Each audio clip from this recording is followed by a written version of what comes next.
ഇന്ന് നമ്മുടെ വിഷയം ചോക്ലേറ്റ് കേക്ക്. അപ്പോൾ 18th സെഞ്ച്വറിക്ക് മുന്നേയൊക്കെ ഈ ചോക്ലേറ്റ് എന്ന് പറഞ്ഞാൽ വെള്ളത്തിൽ കലക്കി കുടിക്കുന്ന ഒരു കയ്പുള്ള ഒരു സാധനമായിരുന്നു. അത് പരിണാമം സംഭവിച്ചിട്ടാണ് നമ്മൾ ഇന്ന് കാണുന്ന ചോക്ലേറ്റ് ഉൽപ്പന്നങ്ങളും ചോക്ലേറ്റ് കേക്കൊക്കെ ഉണ്ടായിട്ടുള്ളത്. ചോക്ലേറ്റ് കേക്കിനെ പോലെ തന്നെ ഇപ്പോൾ കുറച്ചും കൂടി ട്രെൻഡും പിന്നെ കുറച്ചൊരു പത്രാസ് കാര്യമാണ് നമ്മുടെ ബ്രൗണി. അതെന്ന് വെച്ചാൽ ടോപ്പിംഗ് ഒന്നും ഇല്ലാത്ത, ഐസിംഗ് ഒന്നും ചെയ്യാത്തൊരു കേക്ക്. കൂടുതൽ നമുക്കൊരു ടേസ്റ്റും തോന്നിക്കുന്നുണ്ട്. പക്ഷേ ഈ ബ്രൗണിക്കൊരു കഥയുണ്ട് കേട്ടോ. അത് ഒരാൾ ചെയ്തൊരു മിസ്റ്റേക്കാണ്. അതാണ് നമ്മൾ ഈ ബ്രൗണി ആയിട്ട് കഴിക്കുന്നത്.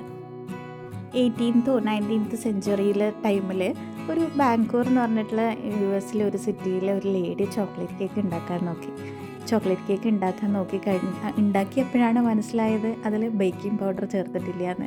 കേക്കാണെങ്കിൽ പൊങ്ങിയില്ല, ഉള്ളിലാണെങ്കിൽ ഇങ്ങനെ ചങ്കിയായിട്ടും ടോപ്പിലാണെങ്കിൽ ക്രംസൊക്കെ ഇങ്ങനെ പൊട്ടിപ്പൊളിഞ്ഞു, ആകെ ഒരു വൃത്തിയില്ലാത്ത ഒരു രൂപത്തിലായിരുന്നു കേക്ക് കിട്ടിയത്. ആ ലേഡി ആണെങ്കിൽ കേക്ക് കളയാതെ അതിനെ മുറിച്ച് ആൾക്കാർക്ക് സെർവ് ചെയ്തു. പക്ഷേ ആൾക്കാർക്ക് ഒത്തിരി ഇഷ്ടമായി. അങ്ങനെ അന്ന് ആ ലേഡി തെറ്റായി ചെയ്ത ഒരു കാര്യമാണ് നമ്മളിന്ന് അഭിമാനത്തോടെ കഴിക്കുന്ന നമ്മുടെ ബ്രൗണി.